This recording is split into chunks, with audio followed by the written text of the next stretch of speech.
세상은 예쁜 게 다인 세상이고 날씬하지 않으면 자기 관리 못하고 좀 상당히 심각하죠. 제가 그때 내가 좀 많이 힘들구나. 그거 비교를 어릴 때부터 너무 많이 당하니까 너무 마음이 짠하고 그래서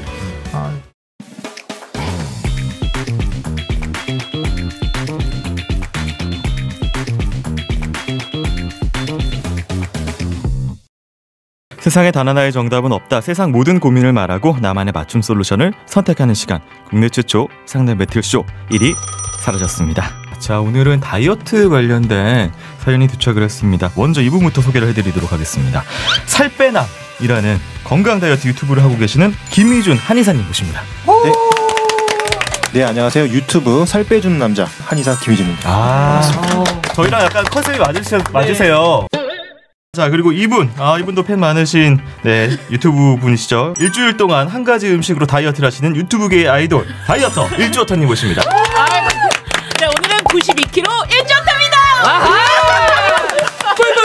안녕하세요. 반갑습니다. 구이구이. 오늘 너무 기대됩니다. 저는 사실 공감할 수 없는 영역이라서 우리 게스트 상담사분들께서 진짜 많은 솔루션 좀 부탁드리고 일단 상담콜 받아보도록 하겠습니다. 릴릴릴릴릴리. 여기 이런 거. 릴릴릴릴릴리. 이거 제가 효과 보내드릴게요. 하기 싫대. 상담 들어왔습니다. 효과 있는 게 더 창피하네. 저는 다이어트 강박이 있는 여자입니다. 어릴 땐 딱히 외모에 관심이 없고 불만도 없던 평범한 학생으로서 그냥 맛있는 거 먹고 사는 게 그냥 행복한 통통이었어요. 하지만 고3이 되면서 먹는 것으로 스트레스를 풀기 시작하면서 키 165cm에 75kg인 인생 최대 몸무게를 찍었습니다. 허벅지 안쪽 살이 쓸려서 쓰라렸고 바지가 해져서 보풀애기가 일어났지만 아마 대학 가서 빼면 되지 생각하며 그냥 긴 티로 허벅지를 가리고 다녔어요. 대학 입시는 성공적이었고요. 전 원하는 대학, 원하는 학과에 입학했습니다. 여고 친구들과는 다르게 대학 동기들은 거의 다 늘씬했고 예쁜 옷을 입고 다녔습니다. 그들과 함께 지내다 보니 자연스럽게 주변에서 저와 친구들을 비교하는 말들을 듣기 시작했어요. 갈수록 자신감 없어지는 제 모습에 부모님은 살을 좀 빼는 게 좋겠다고 다이어트 이야기를 꺼내셨고 저는 1학년 말 겨울방학 다이어트를 시작했습니다. 아침에 공복 유산소를 하고요. 밤에는 요가원을 다녔습니다. 식단도 닭고야, 닭고기, 고구마, 야채 식단을 철저히 지켰고 그 결과 2달 반 동안 13kg를 뺐습니다. 165에 68kg가 된 저는 여전히 통통했지만 전보다는 날씬해진 모습이었고 개강 후 주변 친구들의 반응은 뜨거웠습니다. 학교를 다니면서도 다이어트를 이어가며 5kg 정도를 더 감량해 60kg 초반대가 되었습니다. 나름 예뻐진 저는 남자친구도 생겼습니다. 근데 남친과 맛있는 거 먹고 놀러 다니느라 다시 60kg 중반에 진입했고 스킨십을 할 때마다 제 몸의 살들이 너무 신경 쓰였습니다. 그래서 피할 수 있을 때까지 남자친구와 잠자리도 피했습니다. 그러다 100일 기념으로 남친과 여행을 가게 됐어요. 밤이 되어 분위기가 잡혔습니다. 어느 순간 남친 손이 제 옷 속으로 들어왔을 때 제 머릿속에는 분명 이 남자는 내가 뚱뚱하다고 생각할 거야 라는 생각으로 가득 찼고 저는 남친에게 여기서 사연자가 뭐라고 했는지를 맞춰보는 겁니다. 165에 75kg인 고3 시절을 보냈다. 허벅지 안쪽이 쓰리고 바지가 해져서 보풀하기는 무슨 이건 어떤 공감의 코드가 있나요? 둘밖에 모를 것 같아서 이게 뭐예요? 어떤 허벅지 안 붙어요? 김 PD님 허벅지 아우 숭해. 네? 안 붙냐고 살이 두 마리 다리가 이렇게 있을 때 딱 섰을 때 안 붙죠. 안에가 이렇게 텅 비어 있어요. 텅이라니. 가운데 중요한 거 하나 있지. 맞다. 중요하지 않아 우리한테. 그러니까 우리 같은 경우에는 뭐 주현 씨도 좀 아시겠지만 일단 허벅지가 꽉 차 있고 흉터가 좀 있어야 돼. 어렸을 때부터 쓸려왔기 때문에 약간 색한해야 돼. 해야 돼요. 선생님 왜 아는데요? 왜 몰라? 나 허벅지 엄청 굵어.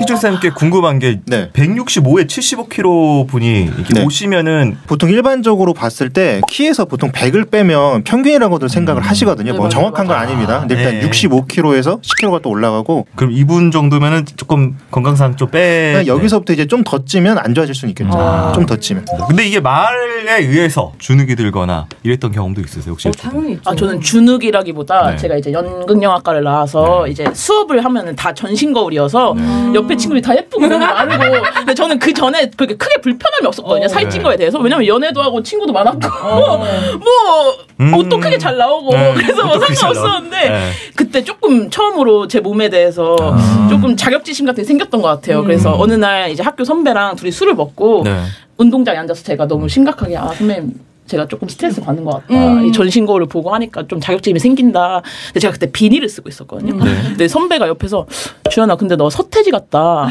이러는 거예요. 갑자기 고민 상담을 하는데 근데 제가 그때 자격지심이 심했잖아요. 수태지요? 수태지요? 아니 선배님, 아니 암태지면 암태지지 수태지라뇨 내가. 아니 그 진짜 진심으로 화를 너무 많이 냈어요. 그럴 수 있어요. 내가 돼지란 말은 많이 들어봤어도 수태지는 처음이었다. 수태지 더 큰데. 네, 그래서 제가 그때 내가 좀 많이 힘들구나. 자격지심이 심하구나. 마음이 아프구나. 그래서 그때 휴학을 하고 그때 저 살을 좀 뺐던 것 같아요. 휴학하고. 스킨십 할 때도 이거 여자분들이 신경 써 쓰시는 부위들 있죠. 이런 말씀 드려도 되는지 아침부터. 다 돼요 여기는. 그러니까 매니아층이 있어요. 있죠. 난 몰라.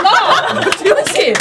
난 매니아까지는 안 갔어. 그러니까 그런 좋아하는 통통한 여자를 좋아하는 분. 말랑말랑한 느낌. 생각보다 엄청 많아요. 이 전 세계. 그래서 저는 연애를 신적이 별로 없고. 근데 주연 씨는 몸 때문이 아니라 성격이 되게 좋아서 아니요. 활발하고 매력 있어서 그런 거지. 몸만 보고 좋아하실 수도 있잖아요. 몸만 보고 좋아할 수도 있어. 그리고 혹시 이 몸이 페널티라고 생각하시면 조금 더 노력을 하시면 돼요.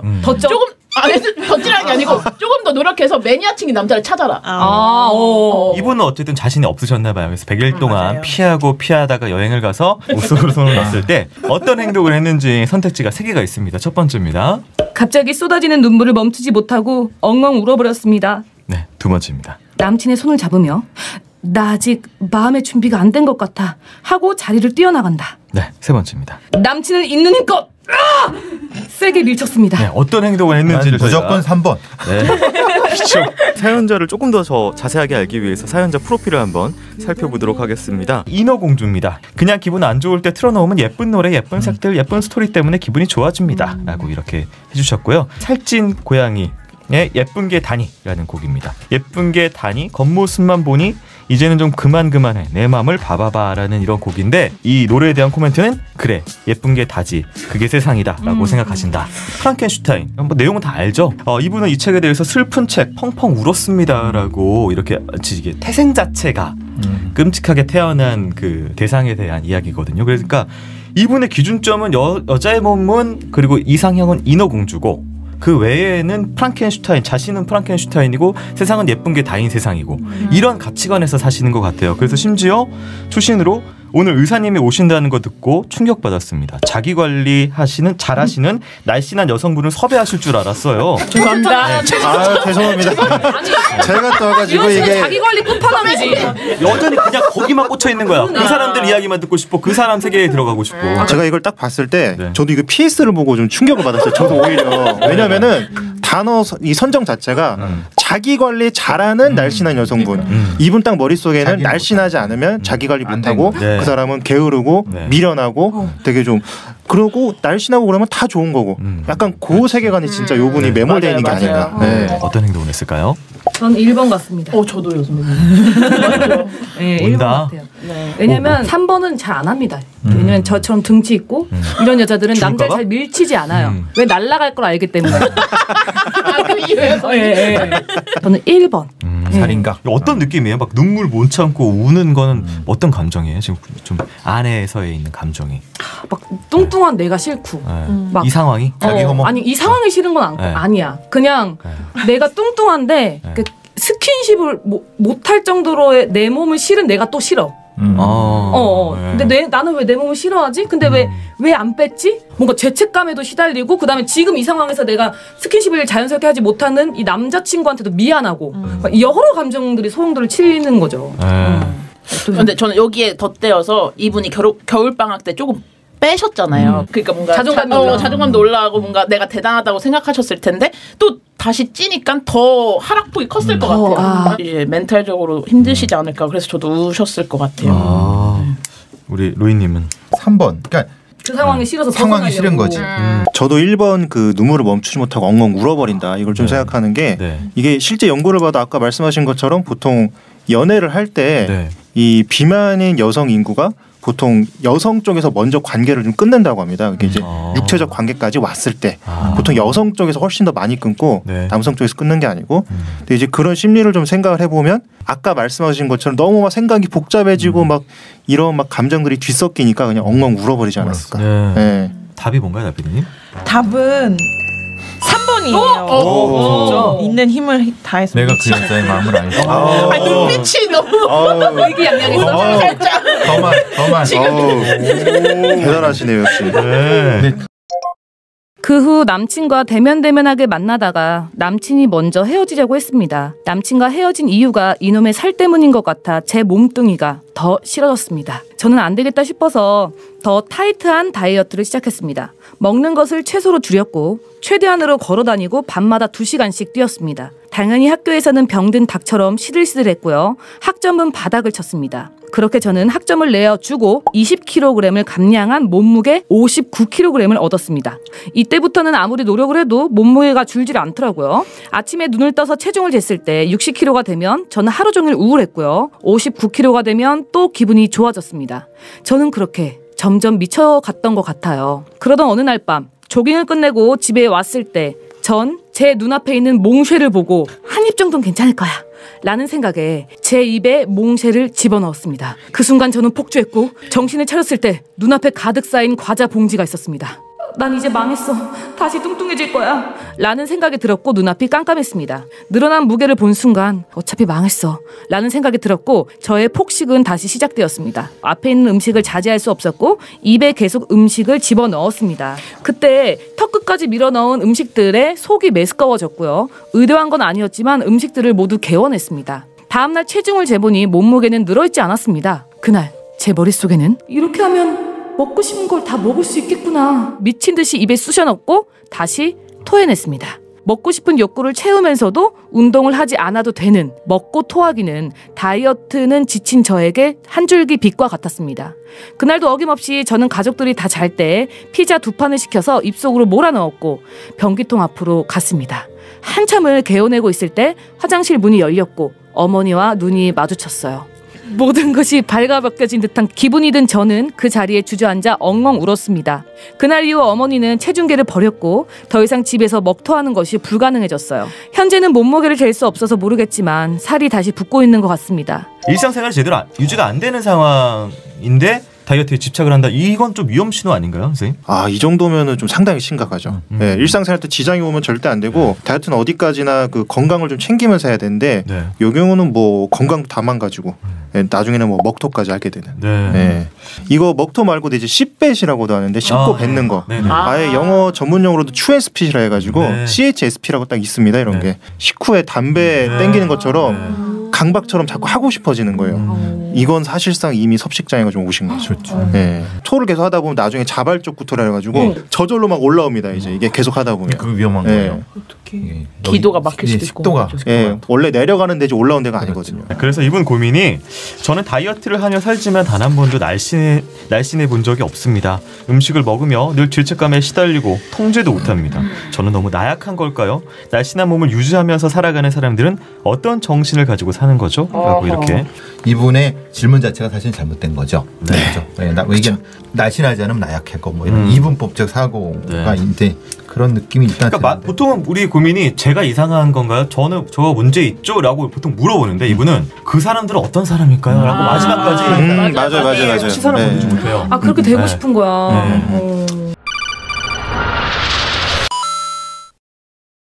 오늘 제가 추천해드릴 영화는 넷플릭스에서 보실 수가 있는데요. 투 더 본, 뼈까지 말라가는 사람들의 이야기입니다. 앨런은 섭식장애 환자입니다. 이런 사람들의 특징이 딱 요리를 딱 갖다 주면은 콩 몇 칼로리, 버터 몇 칼로리 이게 툭툭툭 그냥 나와요. 머릿속에 있어. 그리고 강박적으로 계단 오르기랑 윗몸 일으키기를 합니다. 운동을. 키아누 리브스 박사님이 있는 정말 예약 잡기 힘들다는 박사님.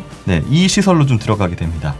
여기 또 다양한 인물들이 있는데요. 먹고 토하는 친구, 뭐 여러 가지 섭식장애 케이스들이 나와서 진짜 답 안 나와 보이는 이 시설에서 과연 앨런은 병을 치료할 수 있을지가 영화의 내용입니다. 이 릴리 콜린스가 이 영화 찍을 때 일화가 한 가지가 있어요. 뭐냐면은 어느 날 이 릴리 콜린스가 이렇게 살을 빼고 나갔는데 아파트에 나갔는데 오랫동안 알고 지냈던 엄마뻘에 누군가 자신한테 다가와서 얘기를 하는 거예요.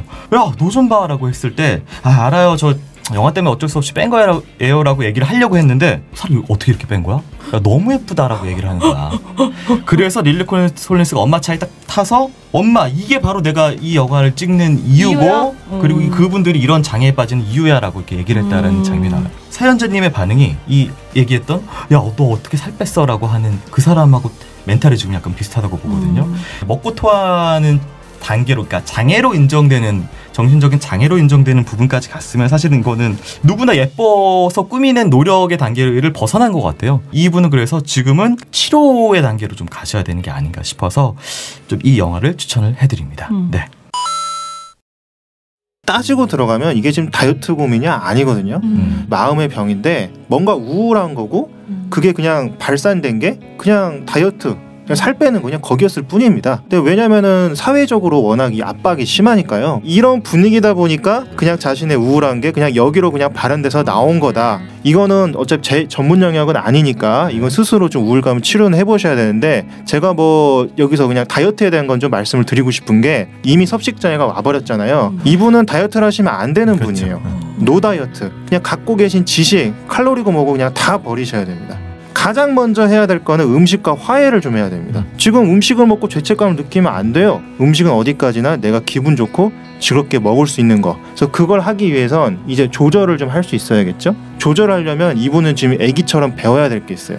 진짜 배고픔하고 진짜 배부름을 먼저 좀 배워야 됩니다. 이걸 완전 까먹은 거예요. 나도 그거 모르는 거. 네. 그래서 제가 항상 강조하는 게 삼시세끼를 제때 먹어라. 일단 제가 말한 내용이 2017년에 노벨 의학상 받았다는 거 말씀 좀 드릴게요. 왜냐면 그래야지 권위가 좀 사니까. 생체시계 때문에 그런 건데, 생체시계란 게 뭐냐면 우리 이 뇌에 송가선이라는 게 있고 거기서 생체시계가 돌아간다는 거예요. 동서양 다 따져보셔도 아침 점심 저녁 다 먹잖아요. 시간도 비슷하죠. 이게 다 이유가 있는 거거든요. 근데 이제 그 가짜 시계로 막 먹게 되면 생체시계가 완전히 망가지고 그러면 진짜 배고픔 당연히 사라지죠. 배꼽시계가 사라졌잖아요. 그러니까 삼시세끼부터 제대로 먹으면서 마치 애기처럼 이걸 배워 나가야, 이게 또 배 안 고프면 안 먹고 이런 분들 굉장히 많아요. 그것도 안 됩니다. 무조건 제때제때 딱딱 먹고 딴 시간에 안 먹는 그 연습부터 시작을 해야 되는 거죠. 제가 이런 말씀 드리면 삼시세끼를 다 먹으면 지금 살찌라는 얘기냐. 삼시세끼 다 먹으면 살쪄요. 근데 그래서 결론적으로 다이어트 성공하셨냐고. 다이어트를 맨날 실패했잖아요 이제까지. 그 다 이유가 있는 거예요. 왜냐하면 다이어트에 대한 지식이 많다고 보통 생각하시는데 딱 따져서 물어보면 아무것도 모르신 경우가 많아요. 근데 아무것도 지금 모르는 상태에서 이제까지 잘못된 방식으로 해서 다 실패했던 거고, 내가 의지가 약하고 내가 못나서 실패한 게 아닙니다. 좀 더 제대로 이제 지식을 쌓고 공부를 해가면서 이렇게 하시다 보면 얼마든지 잘하실 수 있지 않을까. 주제 제한 없이 어떠한 고민이든 상관없이 사연 보내주시면 됩니다. 1사라의 팟빵닷컴으로 보내주시면 되고요. 저희 상품권 드립니다. 메일 보내주실 때 전화번호 꼭 기입해 보내주시고요. 자, 오늘 긴 시간 함께해 주신 두 분 너무 감사드리는데요. 일주어터님, 네, 어떠셨어요? 네, 생각보다 너무너무 재밌어가지고 너무 영광이었고, 또 허한나 선배님 뵙게 돼서 너무 영광이었습니다. 네, 우리 희준쌤. 저는 이제 요런 방송 처음이고 연예인분들 처음 뵈가지고 굉장히 긴장 많이 했었는데 분위기가 너무 편안해가지고 그냥 뭐 재밌게 놀다 가는 것 같습니다. 일을 해야지. 놀다가 뭐야. 일을 해야 되는데. 예, 농담입니다. 네. 자, 다음 주에 봬요. 안녕. 안녕. 김 PD님께서 이제 투더본 그 영화 소개해 주셨는데, 난 거식증 걸릴 용기도 없다는 것이었습니다. 근데 또 자기 비하해. 왜?